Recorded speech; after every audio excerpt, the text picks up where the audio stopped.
What up, YouTube? Thank you guys for coming back to this channel again and checking out another video that I'm dropping today.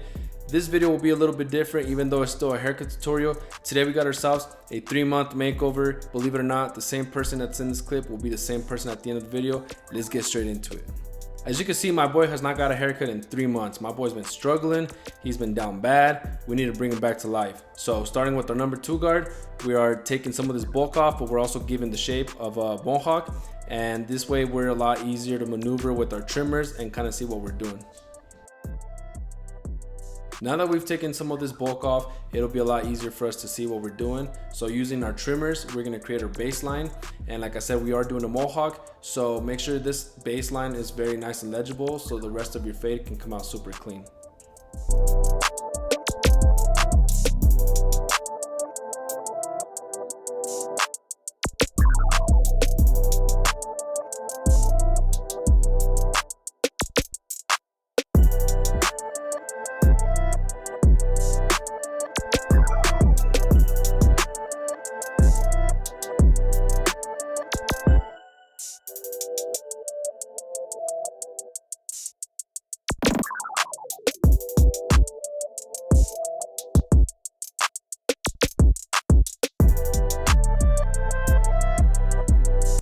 We are doing a skin fade on him, skin mohawk fade.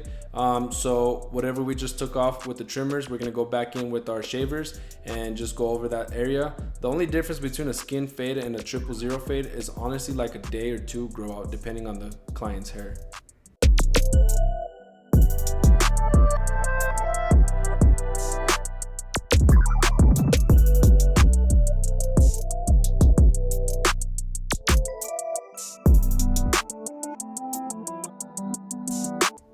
So now that we're actually getting into the fade, I'm using my Instinct X from Stylecraft. With the blade all the way open and no guard, I'm taking the first guideline about a 1/2 inch to 3/4 of an inch thick. And once we get this outline done, we're gonna go back into that little bottom part that you see there and kind of close up the lever. And I like to call this method trigger play because you open and close the trigger as you fade up. You do want to flick out, even though it doesn't seem like I am because it's happening so fast. But the biggest thing is you don't want to go past that initial guideline you did with your lever open. I still see a little bit of stubble that my 0 didn't take out, so going back in with my trimmer, I'm just going to flick in very lightly. I'm not trying to create a harsh line, and it should be able to blend your fade right in. This next step, you could choose to either do a harsh guideline or just kind of start trying to tie in your fade all the way in together. I'm using my number 1.5 guard to kind of blend into that number 2 that we originally took out the bulk with. And after that, we're gonna go in with the number 1 guard, open and close, and just try to flick out that bottom line so we can start seeing this fade pop. And if that number 1 guard doesn't take off the line completely, switch down to your 1/2 guard and just trigger play until you start seeing this line vanish. Remember, you want to flick out, but you don't want to indent so you don't cause any little indentions in the hair. But just always flick out, downsize guards until you start seeing your fade come to life.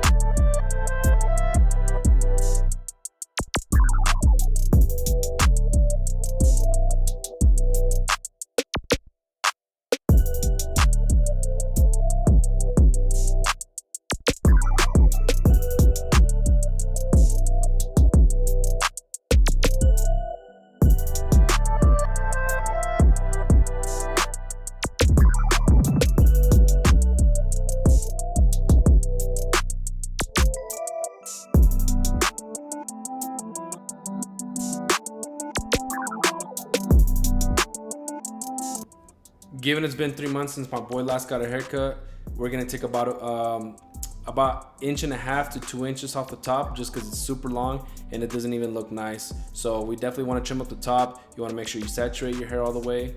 And when trimming the hair off the top, I usually part it in a mohawk. In this situation, for content purposes, I'm doing one side so I could take a cool thumbnail picture. So We're gonna start with about half of what he has on and then just go from there.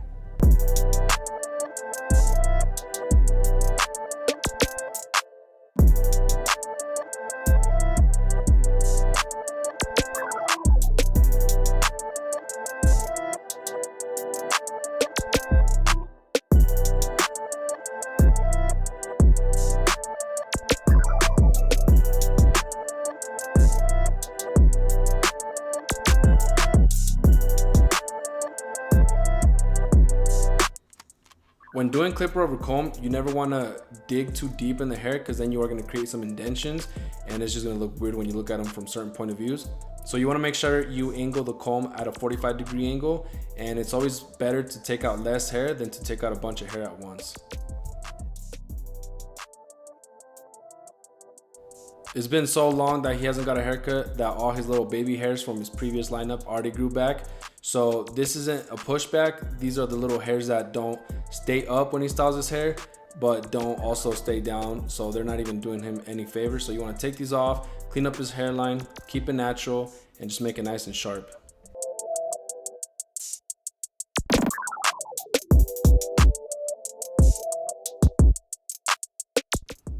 Even though my boy's hairline already looks nice and crispy, I'm still gonna hit it with enhancements just for video purposes, or even when he walks out, it's just gonna look that much crispier.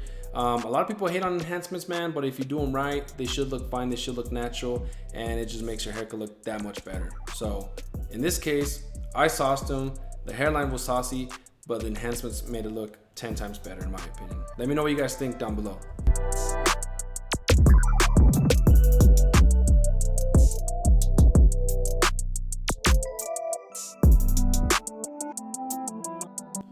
If you guys did make it to the end, man, thank you guys so much. If you guys did like this transformation, please hit that thumbs up button. I truly appreciate you guys. I read all the comments, so if you guys have any questions or have something to say, please comment down below and I will get right back to you guys. I will see you guys on the next one. Peace.